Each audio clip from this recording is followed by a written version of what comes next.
Good evening. I have with me Home Minister Amit Shah on a day the government held its first cabinet meeting of the second year of NDA-2 in the capital. As the first year of Narendra Modi's second term comes to a close, India's Home Minister is live with us to answer questions on a range of issues. Amit Shah has been the master blaster in NDA's second innings, so let's go straight over to him. Amit Shah ji, आपको हमें interview देने का बहुत बहुत धन्यवाद। सबसे पहले मैं बधाई देना चाहूँगा इस सरकार को 1 साल पूरा करने के लिए। इसलिए मेरा पहला सवाल सीधा और सरल सा है, इस 1 साल में मोदी गवर्नमेंट की दूसरी पारी, ये 1 साल में आप अपनी सबसे बड़ी उपलब्धियां किसको मानते हैं? देखिए राहुल जी, 1 साल की उपलब्धियां बहुत सारी है, मगर मैं आपके माध्यम से देश की जनता को ये बताना चाहता हूं कि मोदी 1 और मोदी 2 को अलग करके नहीं देखा जा सकता, क्योंकि 2014 में जो ऐतिहासिक जनादेश मिला, जिस जनादेश के तहत बहुत लंबे अरसे के बाद एक पूर्ण बहुमत की सरकार बनी और आजादी के बाद पहली बार किसी नॉन कांग्रेसी दल को, भारतीय जनता पार्टी को पूर्ण बहुमत मिला और उसका नेतृत्व मोदी जी कर रहे थे। ये जनादेश मोदी जी के नेतृत्व के लिए था और 5 साल तक मोदी जी ने एक महान भारत की रचना का फाउंडेशन डालने का, एक ठोस नींव डालने का काम किया और इसकी कंटिन्यूटी में ही 19 का जनादेश मिला और 19 से 20 तक का 1 साल गया है। तो मैं पहले बहुत कम समय में 14 से 19 की उपलब्धियों को भी बताना चाहूंगा, क्योंकि जब तक ये मैं लोगों को ताजा नहीं कराऊंगा तब तक 19 से 20 की बात करनी बेईमानी होगी। सबसे पहले नरेंद्र मोदी सरकार 1 की उपलब्धि है कि देश के 60 करोड़ लोग जो उपेक्षित महसूस करते थे, वो 60 करोड़ लोगों के जीवन के अंदर एक नई आशा का किरण लेकर नरेंद्र मोदी सरकार आई। उस मायने में क्योंकि 60 करोड़ लोगों का पूरा जीवन अपना रोजी रोटी में ही चला जाता है, ना वो स्वप्न देख सकते थे, ना आगे की सोच सकते थे, ना अपनी पीढ़ी को आगे बढ़ाने के लिए सोच सकते थे। इनका जीवन स्तर भी नीचे से नीचे जाता रहा था। 60 साल तक किसी ने इनकी चिंता नहीं करी थी, विशेषकर कांग्रेसी सरकारों ने। नरेंद्र मोदी सरकार ने सबसे पहले इन 60 करोड़ लोगों का जीवन स्तर को उठाने के लिए काम किया। सबसे पहला काम, जनधन योजना के तहत 31 करोड़ बैंक अकाउंट खोलकर देश में एक भी परिवार ऐसा नहीं है आज जिसके पास बैंक अकाउंट नहीं है। बैंक अकाउंट खोलने का सबसे बड़ा फायदा गरीब व्यक्ति को यह हुआ, हालांकि विपक्ष इस पर तंज कसता है कि बैंक अकाउंट को क्या करें। उनको मालूम नहीं है कि जो सरकारी मदद बिचौलियों के माध्यम से जाती थी, राजीव गांधी स्वयं कहते थे कि 1 रुपया भेजते हैं, 85 पैसा खाया जाता है, 15 पैसा पहुंचता है। तो 31 करोड़ लोगों को, 60 करोड़ परिवारों को, 60 करोड़ लोगों को, 31 करोड़ व्यक्तियों को ये डीबीटी के माध्यम से फायदा सीधा मिलने लगा। आयुष्मान भारत योजना 50 करोड़ लोगों को, उनके स्वास्थ्य की कोई व्यवस्था ही नहीं थी देश में। वो सरकारी अस्पताल तक पहुंचते थे, नहीं पहुंचते थे, महीनों तक उनको लाइन में खड़ा रहना था। आज वो 50 करोड़ लोगों को 5 लाख तक का स्वास्थ्य का पूरा खर्चा, hospitalisation, operation, post operative hospitalisation और घर पर जाने के 250 रुपया अलग से, सारी दवाइयां, सारी रिपोर्ट्स, ये सारा 5 लाख तक का भारतीय जनता पार्टी की नरेंद्र मोदी सरकार देती है। और 1 करोड़ लोग, राहुल जी, 1 करोड़ लोग इसका फायदा उठा पाए हैं। मैं मानता हूं कि इनके जीवन के अंदर एक नई शुरुआत, 1 करोड़ लोगों के ऑपरेशंस और छोटी मोटी बीमारियां, बड़ी से बड़ी बीमारियां भी इसके तहत आज अच्छे होकर वो अपने जीवन को नई दृष्टि से देख रहे हैं। उज्ज्वला योजना के तहत 8 करोड़ गरीब परिवारों को गैस का सिलेंडर दिया गया, उनके घर को धुएं से मुक्त किया गया। 2.5 करोड़ लोगों के घर में जो अंधेरा था, बिजली कभी 60 साल के 70 साल की आजादी तक देखी नहीं थी, वो 2.5 करोड़ लोगों के घर में बिजली के कनेक्शन भेजे गए। स्वच्छ भारत अभियान के तहत 10 करोड़ शौचालय बनाए गए। प्रधानमंत्री आवास योजना के तहत 2.5 करोड़ घर दिया और 5 करोड़ लोगों को घर देने का अलॉटमेंट कर दिया है, जिसकी प्रोसेस चल रही है। इसके साथ साथ देश की सुरक्षा, सीमाओं की सुरक्षा को भी मोदी वन में सुनिश्चित कर दिया गया। एयर स्ट्राइक और सर्जिकल स्ट्राइक ने सिद्ध कर दिया कि भारत की सीमाओं के साथ कोई छेड़खानी नहीं कर सकता। और इतनी फर्म रक्षा नीति आजादी के बाद पहली बार मोदी जी के नेतृत्व में पूरी दुनिया के सामने आई। पहले कहते थे कि अमेरिका और इजरायली ये दो देश ही अपनी सीमाओं की सुरक्षा के लिए गंभीर है, मगर अब वो दो देशों की सूची में हमारा देश भी शुमार है। वन रैंक वन पेंशन, इसका लोगों तक, सभी सेनानियों तक, रिटायर्ड और अभी जो सेवारत है सभी तक पहुंचाकर उनके परिवारों की पहली बार चिंता करने का किसी प्रधानमंत्री ने साहस किया। जीएसटी के माध्यम से पूरे देश को एक कर के खाके के नीचे लाने का काम भारतीय जनता पार्टी की नरेंद्र मोदी सरकार किया।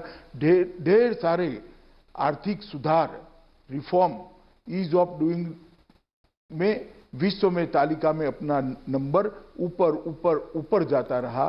ढेर सारे आर्थिक सुधार किए गए। 1.5 गुना लागत से 1.5 गुना एमएसपी का स्वप्न किसान कभी देख नहीं पाता था, हमने उसको वास्तविकता में परिवर्तित किया। ओबीसी आयोग को संवैधानिक दर्जा देकर हमने 70 साल से पिछड़ा वर्ग के करोड़ों लोग जो अपने आप को संवैधानिक दर्जा न मिलने से अपमानित महसूस करते थे, उनको संवैधानिक दर्जा दिया। और गरीब सवर्णों को भी आजादी के बाद पहली बार नौकरी एवं शिक्षा दोनों जगह पे 10% आरक्षण देने का काम किया। और इस सब का असर ये आया कि पहली बार पूर्ण बहुमत की दूसरी भारतीय जनता पार्टी की सरकार बनी और ज्यादा सीटों के साथ बनी। और ये जनता का आशीर्वाद लेकर मोदी जी ने 2019 में 31 मई को दूसरी पारी शुरू की। आज इसका 1 साल समाप्त हो चुका है। दूसरी पारी शुरू होते ही जो गरीब कल्याण का, अंत्योदय का एक यज्ञ नरेंद्र मोदी जी ने शुरू किया था, इसके अंदर नए जल शक्ति मंत्रालय का निर्माण कर एक और चीज जोड़ी। घर दिया था, बिजली दी थी, शौचालय दिया था, गैस दिया था, उनको बैंक अकाउंट दिया था। और अब जल शक्ति मंत्रालय का निर्माण कर जल जीवन मिशन के माध्यम से देश के 25 करोड़ घरों के अंदर शुद्ध पीने का पानी पाइप से देने की योजना लेकर आए हैं। राहुल जी, अकेली योजना अपने आप में 1 साल की उपलब्धि के लिए बहुत बड़ी बात है। शायद दुनिया का कोई देश, कोई नेता इतना बड़ा साहस नहीं कर सकता। पीएम किसान सम्मान निधि के तहत लगभग 9.5 करोड़ किसानों को अब तक उनके खाते में सीधा 72,000 करोड़ रुपया हमने भेज दिए। राहुल जी जब प्रचार में निकले थे तो कहते थे किसानों के ऋण माफ करो। मैं उनको पूछना चाहता हूं, 10 साल आपकी सरकार रही, 10 साल में 3.5 करोड़ किसानों का 60,000 करोड़ माफ किया था आपने? हमने 9.5 करोड़ किसानों के खाते में अब तक 72,000 करोड़ रुपया डाल दिया है और ये 5 साल तक चलने वाला है। किसान, मजदूर, छोटे व्यापारी, असंगठित क्षेत्र के श्रमिकों को पेंशन की सुविधा करी, ये पहली बार की गई है। व्यापारी कल्याण बोर्ड का निर्णय कर हर व्यापारी को अपने भविष्य को उज्जवल बनाने का एक रास्ता हमने प्रशस्त किया। दशकों से तीनों सेनाओं के बीच में कोऑर्डिनेशन के लिए चीफ ऑफ डिफेंस स्टाफ की मांग बहुत सारी कमेटियों ने भी करी, बहुत सारे एक्सपर्ट भी कहते थे। और दुनिया भर की रक्षा की अलग अलग रणनीतियों का अभ्यास करते हैं तो सीडीएस बहुत महत्वपूर्ण था। भारत जैसे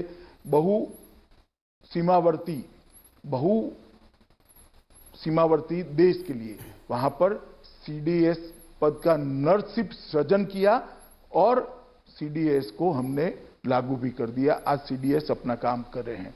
आरसेप सालों से, कांग्रेस के समय से आरसेप के अंदर ज्वाइन होने की चर्चा चलती थी, मगर जब आरसेप का असली मसौदा सामने आया और इस पर विचार किया गया कि इससे ना किसानों का भला होने वाला है, ना एमएसएमई का भला होने वाला है, ना छोटे दुकानदारों का भला होने वाला है, ना भारत के मैन्युफैक्चरिंग सेक्टर का भला होना है। एक बोल्ड डिसीजन लेते हुए, राजनीतिक इच्छा शक्ति का परिचय कराते हुए आरसेप को मोदी जी ने समाप्त कर दिया। हम नहीं ज्वाइन हुए और मैं मानता हूं कि ये बहुत बड़ा फैसला था। 6 एम्स नए बनाए गए, 75 नए मेडिकल कॉलेज बनाए गए, 5000 MBBS की सीटें बढ़ाई गई, 1000 पोस्ट ग्रेजुएट डॉक्टरों की सीटें बढ़ाई गई। आदिवासी बच्चों के लिए 450 से ज्यादा एकलव्य मॉडल रेसिडेंशियल स्कूल को बनाने का काम किया गया और मछुआरों के लिए एक अलग मंत्रालय बनाने का काम भी किया गया। और ढेर सारे ऐसे फैसले हुए राहुल जी जिसकी देश की जनता 70 साल से राह देखती थी। देश की जनता मानती थी, मांगती थी कि धारा 370 और 35 को निरस्त कर दिया जाए, क्योंकि जब तक धारा 370 और 35 है, कश्मीर का भारत के साथ जुड़ाव परमानेंट कभी हो नहीं सकता। किसी की हिम्मत नहीं थी।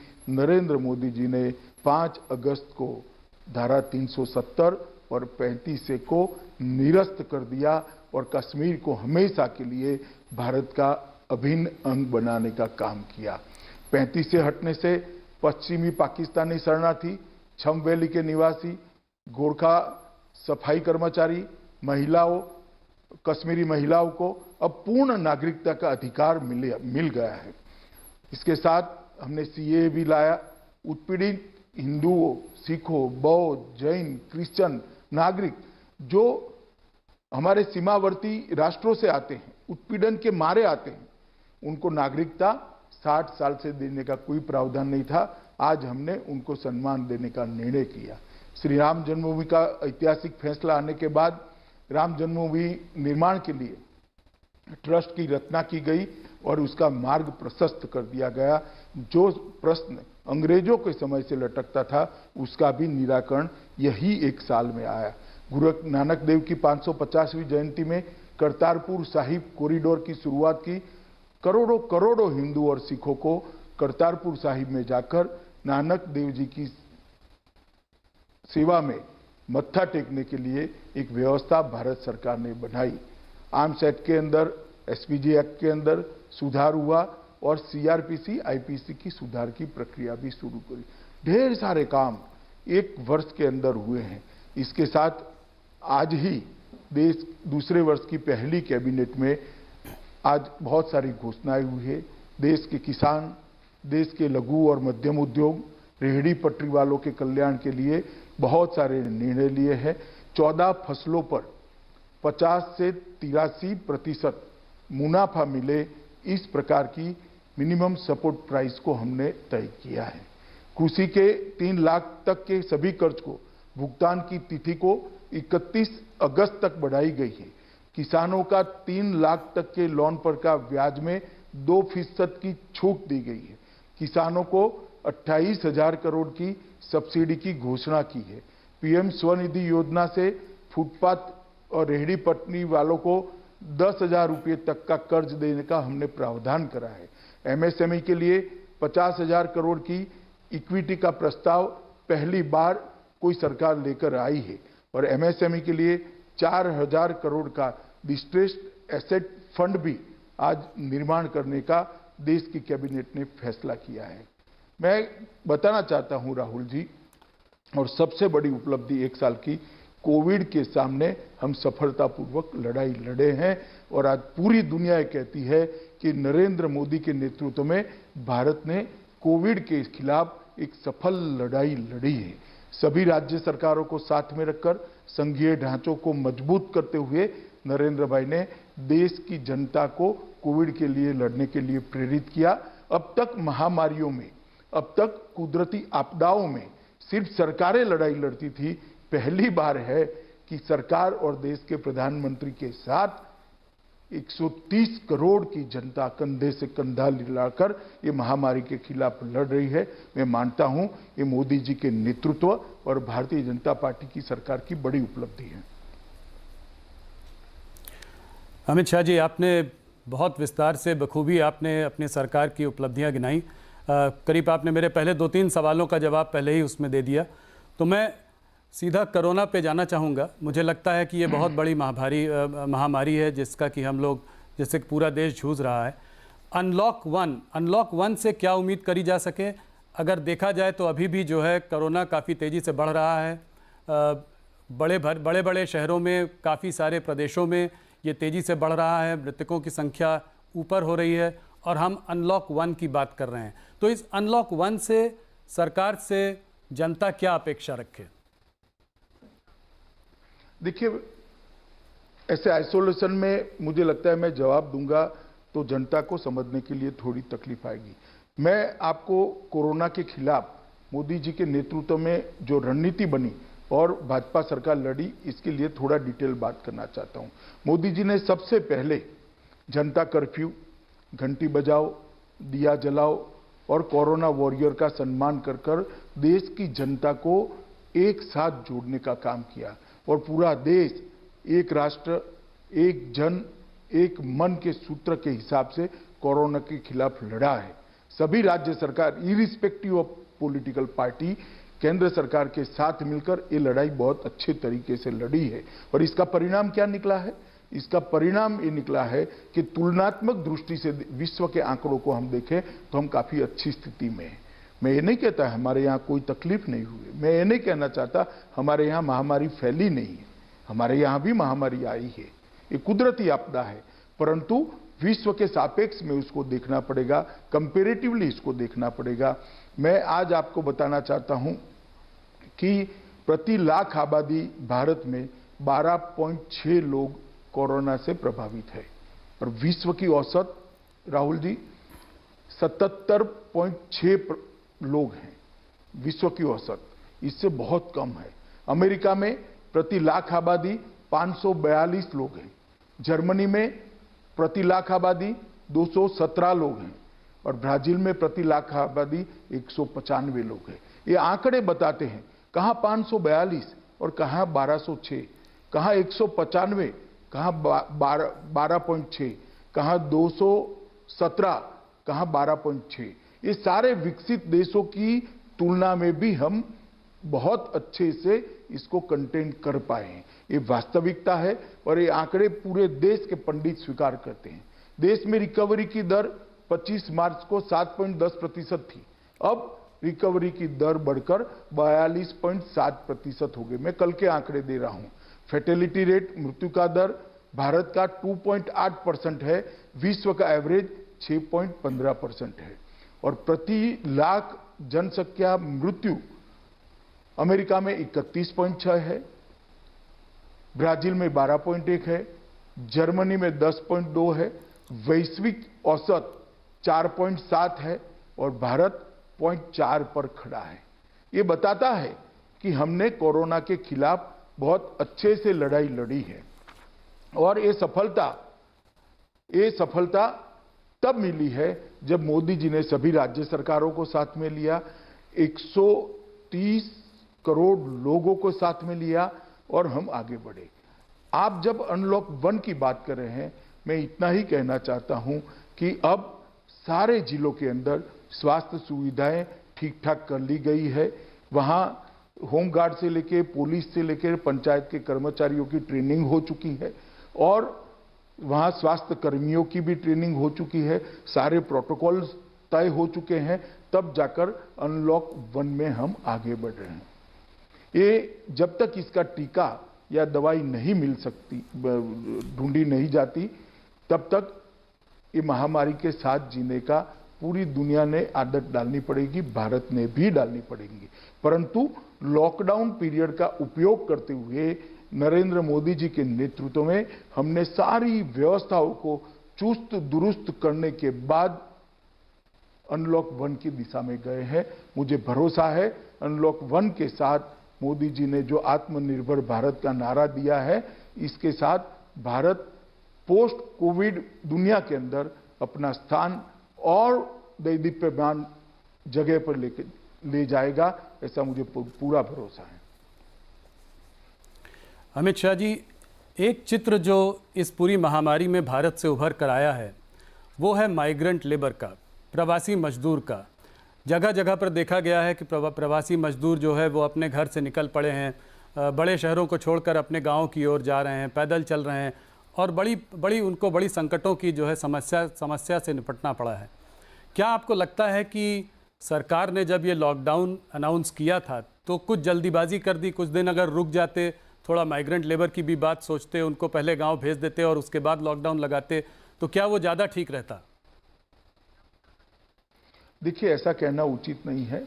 अगर पहले उनको भेजने की व्यवस्था करते तो स्टैम्पेड होने की पूरी संभावनाएं थी। गांवों में अभी स्वास्थ्य सेवाएं तैयार भी नहीं हुई थी, राज्य भी उनको लेने के लिए तैयार नहीं हुए थे। उस वक्त हमारी क्वारंटाइन करने की व्यवस्था भी ठीक नहीं थी और टेस्टिंग व्यवस्था भी अभी बन रही थी हमारे देश की, और ये सारा 2 महीने के अंदर हमने तैयार किया। और मैं, जहां तक प्रवासी मजदूरों का सवाल है, आपको कहना चाहता हूं, जिस दिन से लॉकडाउन आया, राज्य सरकारों ने कैंप लगाए हैं, उनकी भोजन की व्यवस्था करी है, और केंद्र सरकार ने 11,000 करोड़ रुपया एसडीआरएफ फंड के तहत, एनडीआरएफ फंड के तहत राज्यों को दिया है, जिसके माध्यम से कलेक्टर एक कैंप लगाकर सभी प्रवासी मजदूरों को भोजन करा सकें। और 1 मई से हमने ट्रेनें भी शुरू कर दी। उसके पहले 20 अप्रैल से बस सेवा शुरू करी, और बस सेवा के माध्यम से लगभग 41 लाख श्रमिक आसपास के राज्यों में भेजे। जैसे गुजरात से राजस्थान जाना है, महाराष्ट्र से गुजरात जाना है, आंध्र से तेलंगाना जाना है, तेलंगाना से केरल जाना है, कर्नाटक से केरल जाना है। इस प्रकार के नजदीक के राज्यों के अंदर जो श्रमिक प्रवासी मजदूर जाना चाहते थे, उनको बसों के माध्यम से लगभग 41 लाख लोगों को पहुंचाया गया, और सारे के सारे श्रमिक, 41 लाख श्रमिक सरकारी खर्चे से पहुंचे हैं। 1 मई से श्रमिक ट्रेन चालू कर दी गई। लगभग 4,100 से ज्यादा श्रमिक ट्रेन अब तक चल चुकी है, और 55 लाख 55 लाख श्रमिक मजदूर अपने गंतव्य स्थान पर पहुंचे हैं। मैं स्वीकार करता हूं, कई लोगों को तकलीफ पड़ी है, उनके लिए हमारी भी संवेदना है, देश के प्रधानमंत्री की भी संवेदना है, सभी राज्य के मुख्यमंत्री भी द्रवित, परंतु ऐसा नहीं है कि व्यवस्था नहीं हुई है। कुछ लोग धैर्य खो बैठे और रोड पर चलना शुरू कर दिए। तब भी हम मूक दर्शक नहीं बने, हमने रोड पर बसें चलाई, और बसों के माध्यम से लाइन पर के किसी रेलवे स्टेशन पर उनको पहुंचाया गया, और रेलवे से उनके गांव तक पहुंचाने की व्यवस्था करी गई। फिर भी कई लोग रोड पर गए हैं।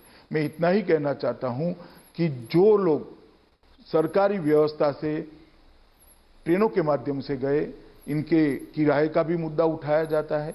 मैं आज स्पष्ट करना चाहता हूं आपके कार्यक्रम के माध्यम से, सबका किराया राज्य सरकारों ने उठाया है 15%, खर्चे का 85% रेलवे ने उठाया है, भारत सरकार ने उठाया है। सबको रेलवे ने लगभग 1.25 करोड़ लोगों को मुफ्त भोजन दिया है, 2.5 करोड़ पानी की बोतल वितरित की गई है।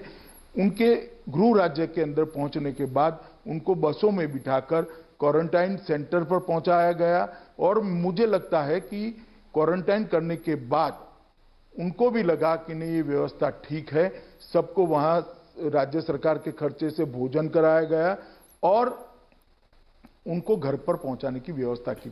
साथ में टिकट प्लस 500 रुपया, कोई राज्यों ने 2,000 रुपया, कोई राज्यों ने 1,000 रुपया, कुछ राज्यों ने, यूपी जैसे राज्य ने साथ में किट भी देने का काम किया।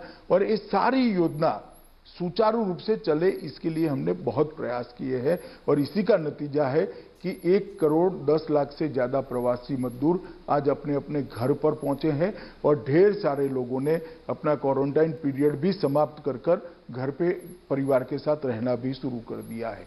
हाँ, परंतु राहुल जी, ये बात आपकी सही है, कुछ ऐसे दृश्य हुए जो नहीं होते तो ज्यादा अच्छा था। कई राज्यों ने रिक्शाएं करी माइक वाली, और उनकी बस्तियों में घुमाया कि कोई जल्दबाजी न करे, परंतु फिर भी कुछ लोग रोड पर निकल गए हैं, और ऐसे दृश्य बने हैं। 5-6 दिन तक ये चला। उसके बाद हमने जो व्यवस्था करी वो लोग समझने लगे, और स्ट्रक्चर्ड व्यवस्था से ही जाने लगे। आज ऐसी स्थिति है कि जाने वालों की भीड़ बहुत कम है। धीरे धीरे ट्रेनें भी, आज तो शायद 70 या 80 ट्रेनों की ही डिमांड राज्यों से मिली है। आज भी केंद्र सरकार ट्रेन देने के लिए तैयार है, मगर अब ट्रेनों की डिमांड कम हुई। तो प्रवासी मजदूरों के लिए ढेर सारी चीजें हमने करी है, मगर कुछ लोग जिनको नुक्से ही निकालना है, उनको तो क्या कह सकते हैं। राहुल, इतना ही कहना चाहता हूं। राहुल गांधी जी ने कुछ हो सकता अमित शाह जी, राहुल गांधी जी ने कुछ बताइए राहुल। बड़े इकोनॉमिस्ट से सलाह की है, बातचीत की है, रघुराम राजन जी से बातचीत की है, उन्होंने अभिजीत बैनर्जी से बात करके ये कहा कि ये पैसा जो है माइग्रेंट लेबर को सीधा देना चाहिए था। तो कोई स्पेशल पैकेज सरकार सोच रही है प्रवासी मजदूरों के लिए आने वाले समय मैं में? आपको बताता हूं, देखिए राहुल जी एक उनकी योजना लेकर घूम रहे, 7,500 रुपया हर एक के बैंक अकाउंट में डाल दो। चुनाव में भी उन्होंने न्याय नाम से योजना घुमाई थी, मगर देश की जनता ने उसको रिजेक्ट कर दिया। वो जानते नहीं है कि योजना रिजेक्ट हो चुकी है और 1 साल हो गया, फिर भी कैसेट वहीं बज रही है। मैं आपको बताना चाहता हूं, कुल 41 करोड़ लोगों को 53,000 करोड़ रुपया भारतीय जनता पार्टी की नरेंद्र मोदी सरकार ने सीधा डीबीटी के माध्यम से इनके बैंक अकाउंट में पहुंचा है। जनधन योजना में जिनके अकाउंट है, ऐसे 20 करोड़ अकाउंट को 20,000 करोड़ रुपया पहुंचा है और 500 रुपया पहुंचने वाला है, तो और 10,000 करोड़ पहुंचेगा। वरिष्ठ नागरिक, विधवा बहनें और दिव्यांगजनों के लिए 3 करोड़ नागरिकों के लिए 2814 करोड़ गए हैं। 8.2 करोड़ किसानों को 16,394 करोड़ रुपया भेजा है। भवन निर्माण क्षेत्र में काम करने वाले श्रमिकों, कंस्ट्रक्शन में काम करने वाले श्रमिकों को 4,000 करोड़ रुपया सीधा उनके बैंक अकाउंट में गया है। और उज्ज्वला योजना के तहत 7.5 करोड़ मुफ्त सिलेंडर लाभार्थियों को पहुंचाया है। आप सिलेंडर की कॉस्ट गिन लीजिए तो 1,600 रुपया हर एक के वहां गया है और एक सिलेंडर अभी जाने वाला है। और 36 प्रदेशों में 98 लाख मैट्रिक टन गेहूं और चावल हमने बांटने का काम किया है फ्री ऑफ कॉस्ट। और अरहर दाल लगभग 4.5 लाख मैट्रिक टन अरहर दाल सभी राज्यों में भेजी है और लगभग 2 लाख मैट्रिक टन से ज्यादा वितरण भी हो चुका है। ये नकद सहाय नहीं है तो क्या है? ये नकद सहाय ही है।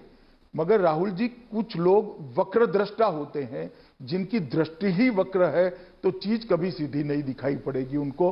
और वक्र दृष्टा लोगों को देश की जनता बहुत अच्छे तरीके से जानती है, ना गंभीरता से उनको लेती है, ना उनके कहे में आती है।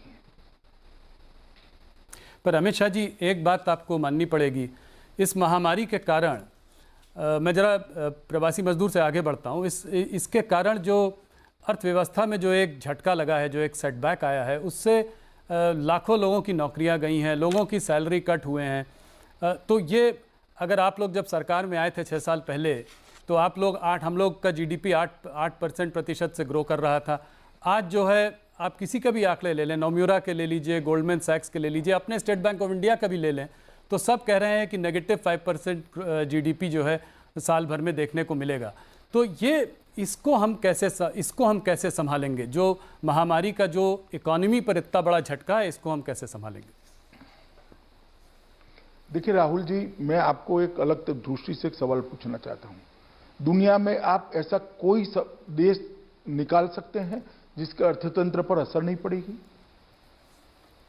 ये वैश्विक महामारी है, दुनिया भर के अर्थतंत्र पर असर पड़ने वाली है, भारत के अर्थतंत्र पर भी असर पड़ेगी। तो क्या करें हम?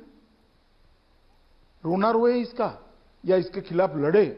मोदी जी ने इसके खिलाफ लड़ने का फैसला किया है और हिम्मत के साथ देश की जनता का आह्वान किया है कि अर्थतंत्र को भी हम गति देंगे। ढेर सारे रिफॉर्म्स किए गए हैं, 20 लाख करोड़ रुपए का पैकेज दिया गया है और मुझे भरोसा है देश की युवा शक्ति, श्रम शक्ति, संकल्प शक्ति और मोदी जी के नेतृत्व की ताकत पर कि ये देश आत्मविश्वास से भरपूर जगमग होकर आत्मनिर्भर बनकर ये चतुसूत्री आत्मनिर्भरता को हम वास्तविकता में बदल कर रहेंगे।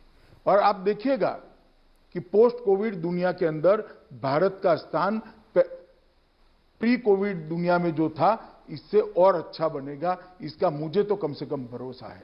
जो नेगेटिव सोचने वाले लोग हैं, जो लोग वक्रदृष्टा है, उनके लिए रोना रोना एक विषय हो सकता है, मगर मोदी जी इस आपदा को भी अवसर में बदलने के लिए कृत संकल्प है और मुझे भरोसा है मेरे नेता पर, उनके नेतृत्व में, उनको बताए हुए रास्ते पर ये देश आगे बढ़ेगा।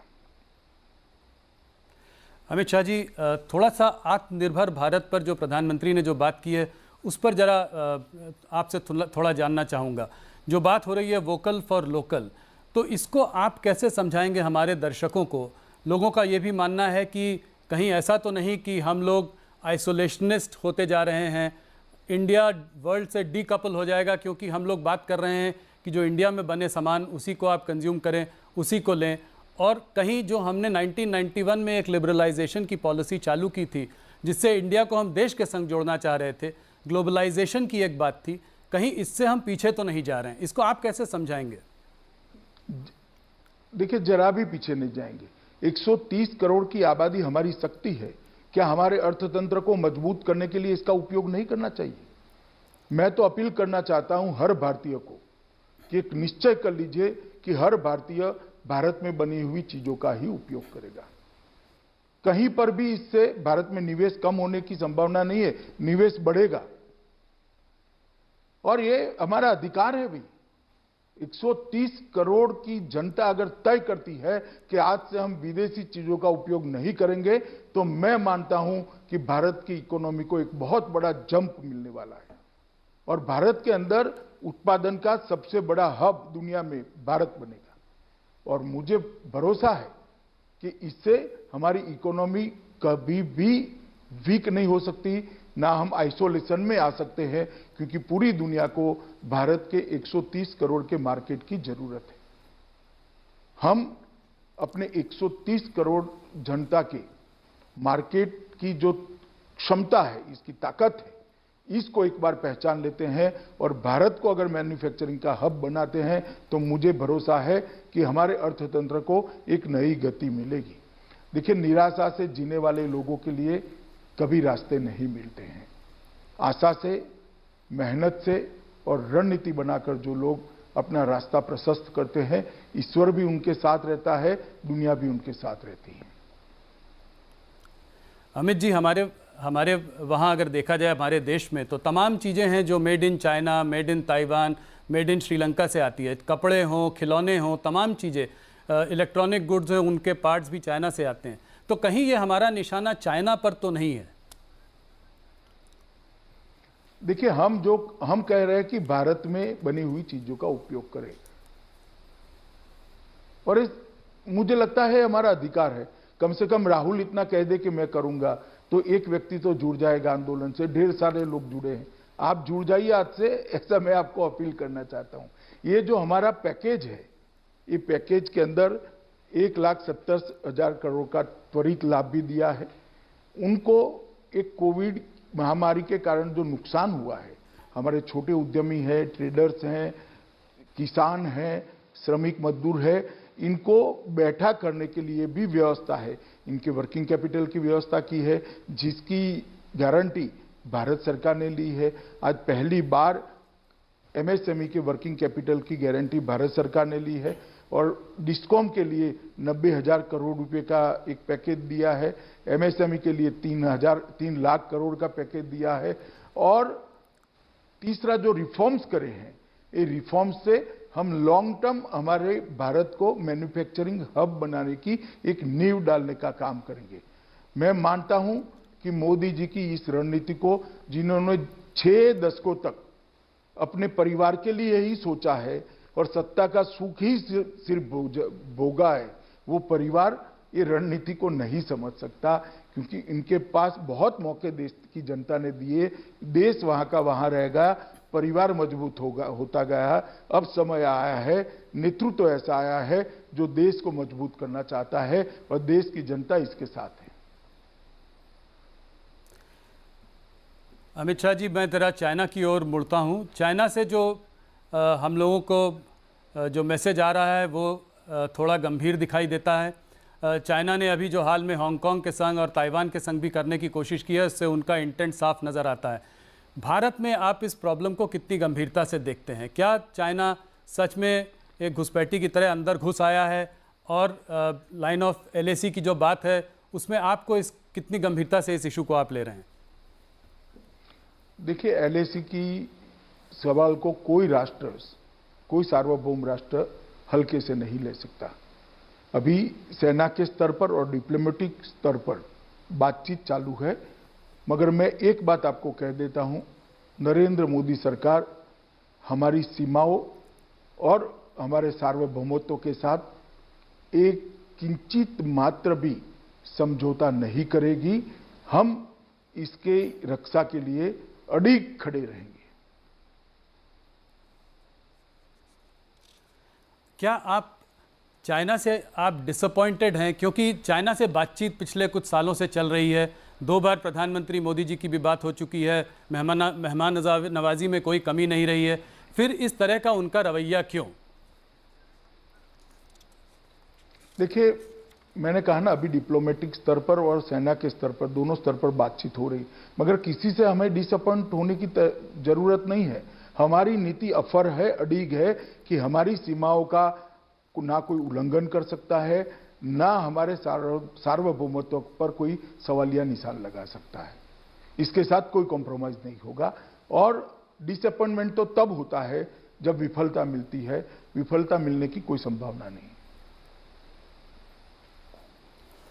मैं पाकिस्तान की ओर भी जरा सा देखना चाहूँगा। इमरान खान के ट्वीट इधर बीच जो आए हैं, हिंदुत्व सुप्रीमेसिस्ट मोदी बोला है, और बोला है कि Pakistan is threatened with false flag operation.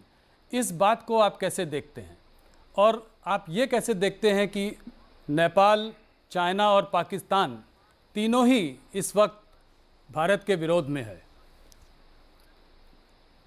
देखिए, अभी सब अपने अपने यहाँ कोरोना के संकट में हैं,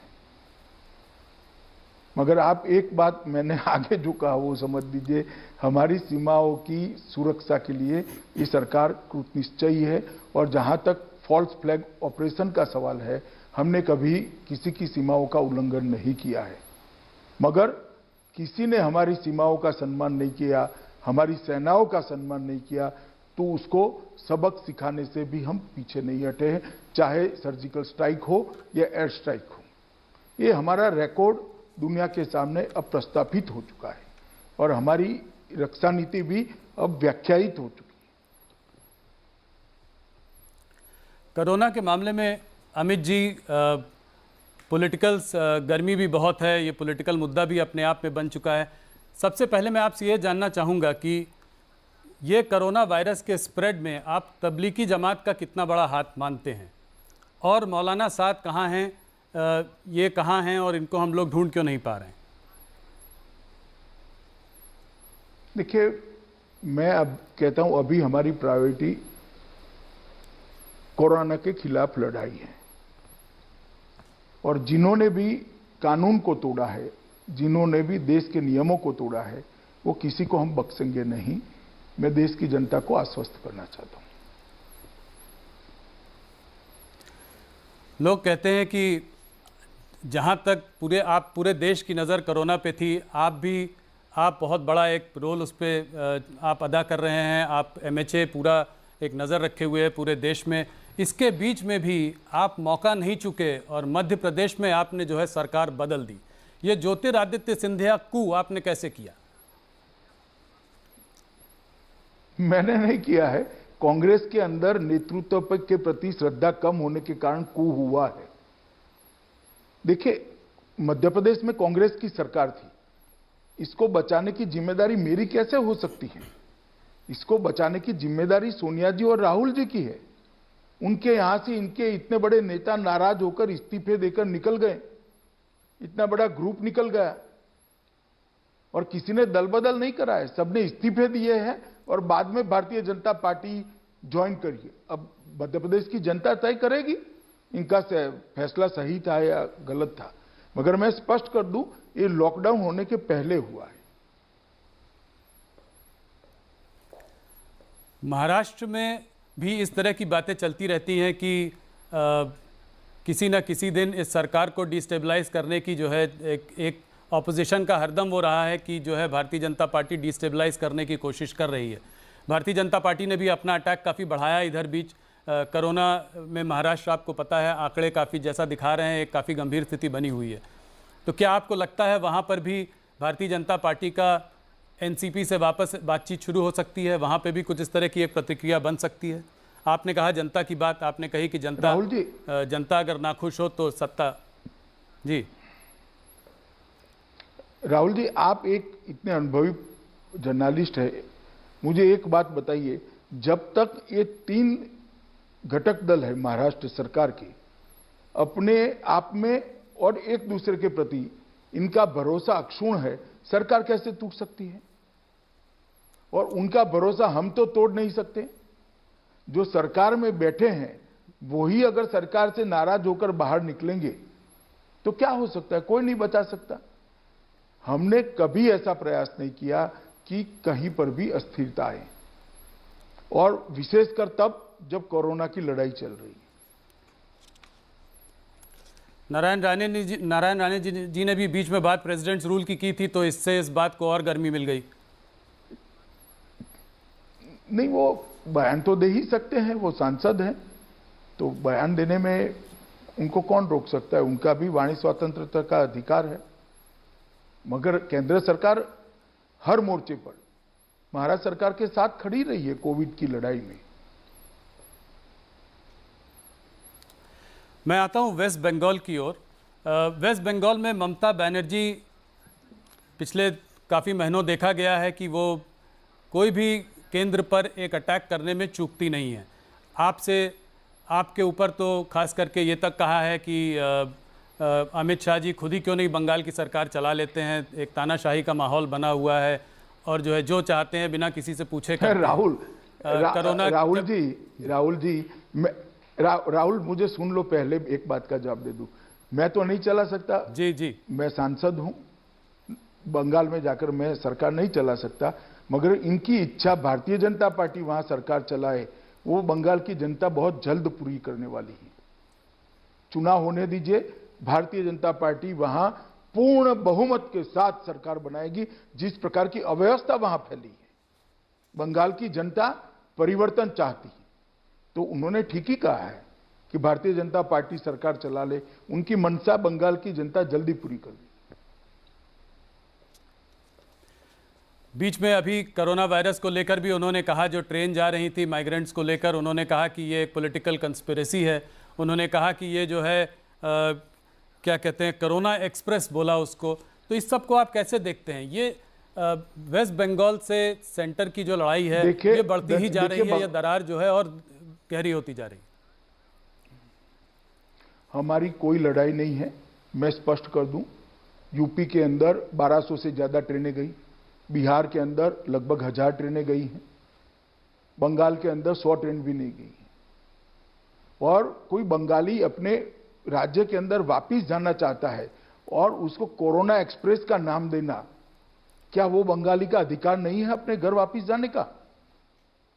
मैं आपकी चैनल के माध्यम से ममता दीदी को पूछना चाहता हूं, क्या गुनाह है वो बंगाली नागरिक का जो कहीं तमिलनाडु में बैठा है, गुजरात में बैठा है, महाराष्ट्र में बैठा है, वो अपने परिवार के साथ इस संकट के समय रहना चाहता है, तो उनको वापिस न भेजे केंद्र सरकार? और सब राज्यों ने अपने अपने प्रवासी मजदूरों को लिया है, सिर्फ बंगाल में नहीं गए, सबसे कम बंगाल ने लिया है, आज भी ट्रेनें नहीं ले रही। और मैं मानता हूं कि बंगाल की जनता ये वाक्यों को चुनाव में ढंग से याद रखेगी कि जो बंगाली आ रहे हैं उनको आपने कोरोना एक्सप्रेस का नाम दिया है।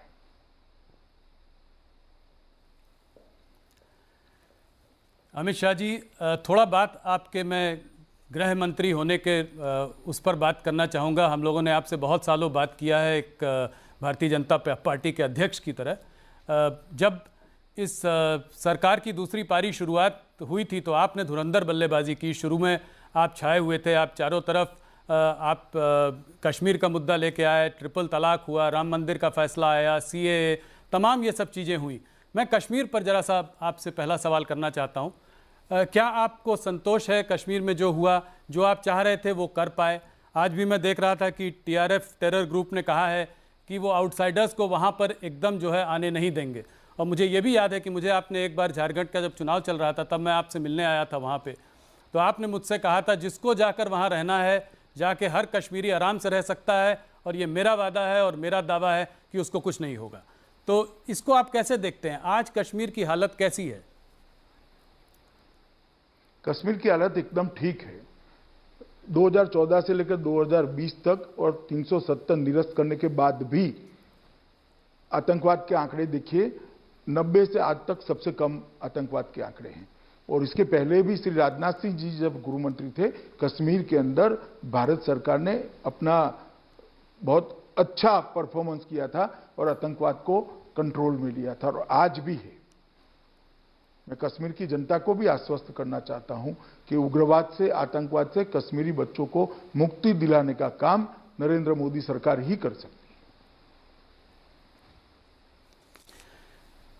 अमित शाह जी, सीएए पे थोड़ी सी बात करना चाहूँगा। सीए लाने के बाद तमाम प्रोटेस्ट हुए, देश भर में प्रोटेस्ट हुए, दिल्ली में तो बहुत बड़े दंगे भी हुए, काफ़ी लोग मारे भी गए। इसको आप कैसे देखते हैं? क्या सरकार की तरफ से कोई कमी रह गई कम्युनिकेट करने में कि आप क्या करना चाह रहे थे, या आप इसको कोई साजिश के उस पर देखते हैं कि कोई एक साजिश थी कि इसको डिरेल किया जाए? देखिए, इसको जानबूझकर लोगों के बीच में भ्रांति पैदा कर दी गई कि सीएए से इस देश के मुसलमानों की नागरिकता जाने वाली है। मैं आज भी आपके चैनल के माध्यम से देश भर के मुसलमान भाइयों बहनों को कहना चाहता हूं कि सीएए के अंदर एक भी प्रोविजन ऐसा नहीं है जो किसी की भी नागरिकता ले ले। मैंने जब राज्यसभा में भाषण किया तो कपिल सिब्बल, श्री आनंद शर्मा और गुलाम नबी आजाद ने भी इसको स्वीकार किया कि हम नहीं कहते नागरिकता जाएगी। तो फिर भाई आपकी पार्टी की अध्यक्षा रामलीला मैदान में क्यों ऐसा बोल रही है कि आपके अस्तित्व की लड़ाई है, रोड पर आ जाइए? क्यों लोगों को उकसा रहे हो भाई काम का? मगर ये लंबा नहीं चलता है। हमने भी कम्युनिकेशन किया है, हमने भी बातों को रखी है, संसद में भी इस पर कई बार चर्चा हुई है, और धीरे धीरे बात नीचे तक परकोलट हुई है कि इसको गलत तरीके से लोगों के सामने रखा गया है। दिल्ली रायट्स, दिल्ली में जो रायट्स हुए उसकी जांच की रिपोर्ट कब तक उम्मीद की जा सकती है, और उसमें क्या होगा? क्या एक्शन लिया जाएगा उनके खिलाफ जिन्होंने दंगों को भड़काया है? जरूर लिया जाएगा, कठोर से कठोर कदम उठाए जाएंगे। हमने षड्यंत्र का भी एक एफआईआर बनाया है जिसके तहत जांच चल रही है, और मैं आपको सुनिश्चित कर देश की जनता को और दिल्ली की जनता को विशेषकर ये कहना चाहता हूं कि अब तक के सभी राइट्स में सबसे ज्यादा कठोर कदम इसी राइट्स के अंदर उठाए जाएंगे, और सजाएं भी होगी इरिस्पेक्टिव ऑफ किसने क्या किया है, कितना बड़ा आदमी है, वो कुछ नहीं देखा जाएगा। जिसने राइट्स करे हैं, जो राइट्स के लिए जिम्मेदार है, उनको सजा दी जाएगी, और बहुत अच्छे तरीके से दिल्ली पुलिस इन्वेस्टिगेट करेगी। तो आप कह रहे हैं कि बड़े बड़े नेता भी इसके घेरे में आएंगे? मैंने नेता शब्द प्रयोग नहीं किया। कोई भी बड़ा आदमी हो, मगर राइट्स के लिए अगर जिम्मेदार है तो वो जरूर सजा प्राप्त करेगा। अमित शाह जी, एक सीधा सवाल आपसे करना चाहता हूं, क्या आपकी सरकार एनआरसी के लिए भी कटिबद्ध है? देखिए, मैंने सीए के वक्त प्रेस कॉन्फ्रेंस कर कहा था कि अभी सीए लेकर आए हैं, एनआरसी जब लाएंगे तब इस पर चर्चा करेंगे, और अभी सीए के लिए जो भ्रांति फैलाई गई है उसको हम ढंग से इस देश की माइनॉरिटी को बताना चाहते हैं।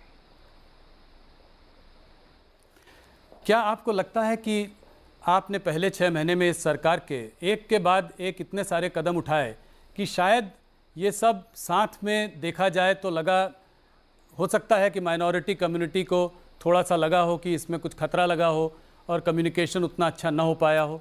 क्या आप इस बात से सहमत हैं? देखिए, सारे फैसले 70 साल पहले लेने जैसे थे। बहुत देर हो चुकी थी, और मैं मानता हूं उचित समय पर यह निर्णय लिया गया है। अमित शाह जी, हमारे दर्शक ये भी जानना चाहेंगे कि आपकी पाकिस्तान ऑक्यूपाइड कश्मीर पर क्या प्रतिक्रिया रहेगी? अब वहाँ के शहरों का, मौसम का जानकारी भी हमने देनी शुरू कर दी है दूरदर्शन में, तो अगला स्टेप क्या होगा? देखिए, मेरे समेत, राहुल के समेत, मतलब आपके समेत सभी लोग मानते हैं कि पाक ऑक्यूपाइड कश्मीर भारत का है, और मैंने पार्लियामेंट में भी कहा है कि पाक ऑक्यूपाइड कश्मीर भारत का हिस्सा है, और इसमें हम कोई कॉम्प्रोमाइज नहीं करेंगे। और जहां तक रणनीति का सवाल है राहुल जी, इस प्रकार के मसलों की रणनीति प्रेस इंटरव्यू में नहीं बताई जाती। नहीं, रणनीति मत बताइए, जानना ये चाह रहे थे कि आप आपका कमिटमेंट मैंने क्या कहा है ना, भारत का पाकिस्तान हिस्सा है। occupied कश्मीर की ओर? जी, हमारा कमिटमेंट ही है कि ये भारत का हिस्सा है। मैंने आपको बहुत बार इंटरव्यू किया है पहले, आज काफ़ी दिनों बाद इंटरव्यू कर रहा हूँ। 1 साल आपने गृह मंत्री की तरह बिताया है। एक मेरा ऑब्जर्वेशन है, मुझे लगता है कि अमित शाह अब थोड़ा मेलो डाउन हो गए हैं। जब आप अध्यक्ष थे तो आप ज़्यादा अग्रेसिवली जो है हर मुद्दे पर बात करते थे। आज की बातचीत से लग रहा है कि थोड़ा समझ बूझकर और संभाल के जवाब दे रहे हैं आप। ऐसी बात है कि अभी करोड़ों लोग कोरोना महामारी से दुखी है, पीड़ित है, सबको तकलीफ पड़ी है। जो ग्रसित है उसको भी पड़ी है, जो कोरोना से ग्रसित नहीं है उसको भी पड़ी है। और मैं इनकी संवेदनाओं के साथ हूं। और मैं आज आपको जो जवाब दे रहा हूं वो करोड़ों भारतवासियों की तकलीफों को मेरे जहन में रखते हुए, मेरे मन में, दिल में रखते हुए आपके साथ बात कर रहा हूं राहुल जी। और मुझे लगता है कि अगर इतनी संवेदना मुझ में नहीं है तो व्यक्ति नाते, मानव नाते मेरी भूमिका ठीक नहीं है। अमित शाह जी, आपने हमको इतना समय दिया, हमारे सारे सवालों का जवाब दिया, इसके लिए बहुत बहुत धन्यवाद। आप भी अपनी सेहत का ख्याल रखिए, सुरक्षित रहिए। बहुत बहुत धन्यवाद। नमस्कार। नमस्कार।